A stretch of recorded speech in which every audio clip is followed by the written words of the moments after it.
Calvin Murray is a small-town guy from Greenville, North Carolina. It has been his lifelong dream to one day move to the big city, start his career, and make a good future for himself. After a lot of hard work, he earned his master's degree in North Carolina and applied for accountancy jobs at various banks and firms in a number of cities, especially in Chicago. Calvin was single, young, and ambitious. He wasn't afraid to start a new life, somewhere absolutely foreign to him. He knew he would eventually figure things out. But Calvin had an attraction for Chicago. The tall buildings, the towers, the beautiful Lake Michigan, and not to mention gorgeous city women. It was finally after 2 years of trying, Calvin's dream was to come true, when he received a job letter from a big company in Chicago.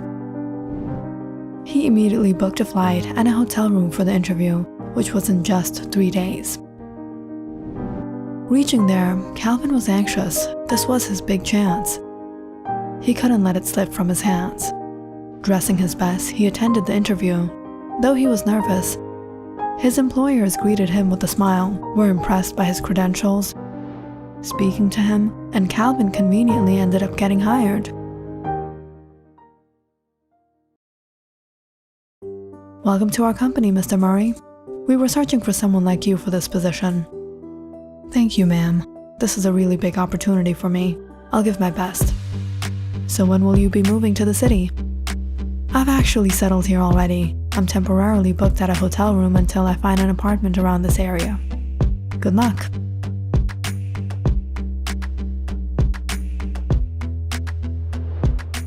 Wow, she was smiling a bit too much in the interview. Was she checking me out?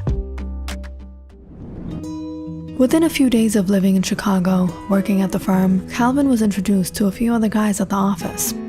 However, as the week passed and he was struggling to find a place, he was getting a bit worried. Don't stress it, man. That's just how it is here. To find a good apartment in a good neighborhood, it takes a lot of time, a lot of waiting on the list, and I won't even mention the cost of the rent. It was true, the rent was really high, and Calvin was yet to afford that kind of place with his current salary. But maybe in a year or two? As of now, Calvin decided to look for an apartment in a bad neighborhood for a temporary stay. Within a few days, he managed to find a vacant apartment at a complex about half an hour away. The building was 6 stories high, and his apartment was on the 4th floor. Yes, the environment wasn't great, and probably the tenants weren't either. But since he was planning to move out soon anyways, he didn't bother getting to know any of his neighbors. The weekend passed with no rest at all, moving in and fixing up the apartment, and after 2 days of work, Calvin was exhausted. On Wednesday night, after work, Calvin dropped by a pizzeria and got a long-wanted deep dish pizza, Chicago style, and trudged his way home. He let out a heavy sigh, looking at the stairs. Very unfortunately, the building was old and didn't have an elevator. As he started climbing up, he heard the sound of heavy footsteps rushing down. And soon he saw a man. He was dressed in a long overcoat, his hat pulled down low over his face. Calvin stopped for a second and smiled politely. "Hello," he said, trying to be nice. But strangely, the man didn't answer or even look at him, and roughly pushed past Calvin and hurried down. As his pizza fell to the ground, probably face first, Calvin stared at the man. Jerk, gotta move out of here soon. Finally reaching his apartment 4 stories later, Calvin went straight to the bathroom. While he was washing his hands, he took a glance in the mirror when he noticed something odd. There was a dark, brownish red stain on the sleeve of his shirt. Is that blood? Did I get a cut? Calvin checked his arm, but he was fine. Then he remembered that strange man who had bumped into him down the stairs. He suddenly felt sick. Who knows where this blood came from? But then all the suspicions and bad thoughts started to arise. Who was he? And where exactly did this blood come from? Calvin immediately went down to check if he had locked the front door properly. He then took a long hot shower and threw the bloodstained shirt in the trash.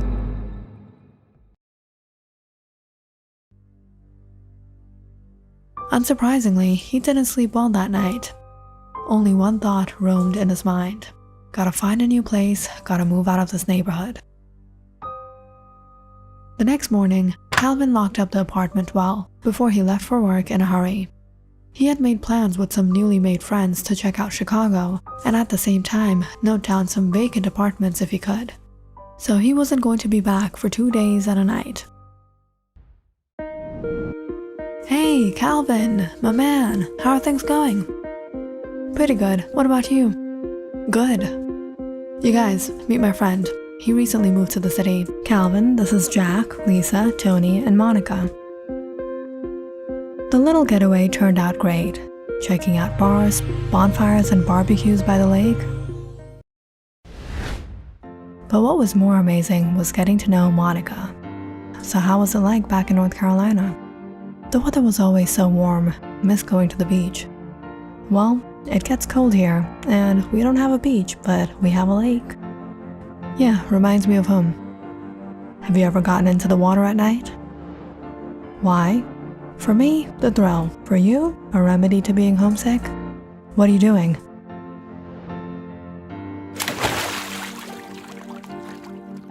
I don't think I'm going home anytime soon. Monica was beautiful, sassy, and wild. They hit it off great, exchanged numbers, and after 2 days of hanging out with friends, they were planning on a more personal date. Just the two of them. On Friday afternoon, Calvin finally returned to his apartment. Tonight was his special date with Monica, and he needed to get ready to make good impressions. By the way things were going, he was hoping to spend the night at her apartment, as the weekends were coming anyways. Around 7 p.m., as Calvin was getting ready to leave, he heard his doorbell ring. Who's that now? Shoot, I'm already late.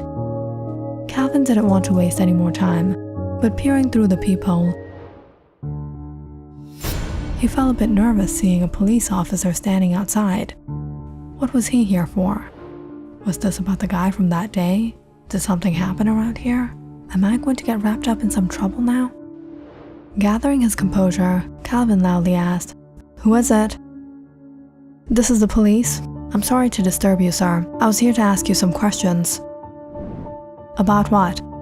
"Perhaps if we can talk in person, it would be more convenient." "I'm running a bit late. Could you please tell me what it's about?" "There was a murder in the apartment next door to yours 2 days ago. You're probably the only person who can help. Perhaps you saw or heard something unusual." Nervously, Calvin quickly said, "I didn't see anything." That was a lie, but Calvin didn't want to get himself involved in all this. After so much struggle, he moved to the city, he started working his dream job, and running into trouble with the law wasn't going to look good on his records. "You may be able to help us. Did you know your next door neighbor? Did you see anybody suspicious? Can you at least open the door to talk? It'll only take a minute." Feeling a bit guilty, Calvin opened the door. "I'm new in this building. I don't know any of my neighbors, and I haven't been home in the past few days or nights." The officer tried to question him about the simplest details, but Calvin denied knowing anything.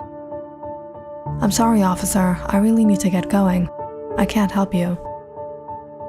With despair, the officer said, "All right, sir. Thank you for your time."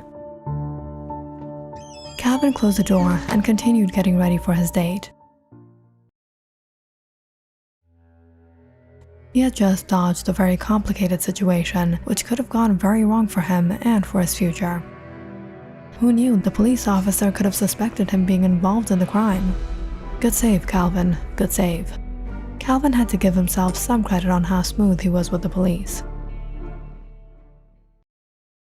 That night, Calvin met Monica at a nice restaurant. They had a great time and things went perfect. She was an amazing person, independent and very understanding. Whenever Calvin was with her, he could simply drown in her eyes and forget all his worries. But Monica did suspect Calvin was a little disturbed. "You look a bit tensed. What's wrong? Something on your mind?" "It's nothing major, just my apartment. Gotta move out of that neighborhood." "Oh, so that's the issue. In that case, you have nothing to worry, at least for the next 2 days, because you are going to spend the weekends with me, and you don't have a choice." Spending the night with Monica, Calvin almost forgot about everything. Saturday and Sunday was awesome. Monica was the best cook. She was very interesting and very entertaining. But then it came time for Calvin to leave. Monday was a work day, and if Calvin wanted to stay back here, Monica might get a little spooked by his desperation. He didn't want to mess things up with her. However, now all the stress returned. His next-door neighbor had been murdered. Perhaps he had saw the guy who had done it. Was that where the blood was from? If the police found that shirt, they'd trace it back to him. What a fool, he should have just washed it out. At this moment, the only relief Calvin had was that one of his colleagues informed him he got an apartment for him, but it wouldn't be vacant until next week. But as soon as it would be, Calvin would pack his bags and get out of here. Thinking about everything, Calvin remembered the officer and felt guilty about lying. But then again, he hadn't actually seen the guy's face, right? Oh, who was he kidding? Maybe there was something he could have said that would have helped him catch the criminal. Sometimes crimes are solved by one small detail. Come Monday morning, back at home, Calvin was getting ready for work, wondering if the police had managed to solve the case. Something was bound to come on the news. He turned on the TV and went to the local news channel. But they didn't mention anything about it. He surfed the net, but couldn't find any information. Just forget it, Calvin, it's over. Calvin grabbed his bag and went out the door. But as he was locking up, he started to get a bad odor in the hallway. It seemed to be coming from the apartment next door. Calvin suddenly had a sinking feeling in the pit of his stomach. He decided to just leave for work and not bother about it, but his conscience led him to the building supervisor's office. My apartment is on the 4th floor. There's a very bad smell coming from the apartment next to mine. Can you please have something done about it? It's getting difficult to stay there. A bad smell? Nothing of this sort has happened before. Perhaps someone is cooking something crazy in their kitchen, and you're just not used to the smell. No, I'm pretty sure it's not food. It's a putrid odor. Alright, I'll call the tenant and see what I can do. The tenant? There was a murder there a few nights ago. I don't think there's anyone there. What? What are you talking about? The supervisor looked at Calvin as if he were delusional or crazy. But finally, Calvin managed to convince him to come back up to his floor. When the supervisor got to the hallway, he himself was baffled. He held his stomach almost about to vomit. Smells like rotten eggs and fish. He immediately went down to his office and got his bundle of keys to every apartment on the floor. It took a little time, but finally he found the correct key and managed to open the door to the apartment next to Calvin's. Both of them stepped in holding their breath. Is anyone home? It was silent. As they walked down the hall, Calvin froze, seeing drops of blood scattered on the floor. Anxiously, he went around the hall peering in, when his heart began to race by what he saw. A police officer on the floor, unrecognizable. His body was in a dreadful condition, surrounded by a pool of dry blood. The odor was extremely overpowering. The man had been lying here for days. I know this man, but never knew he was a police officer. I've never seen him in his uniform. He was probably an undercop. All of a sudden, Calvin saw something that made him cold. A picture on the wall. Is this the man? Yes, that's him, one of the nicest guys I've ever met. Looks like whoever it was forced him into wearing the uniform before taking his life to humiliate him. This is so tragic. We have to call the police. As the supervisor hurried off to call for help, Calvin suddenly remembered what the police officer kept on telling him that evening. You're probably the only one who can help.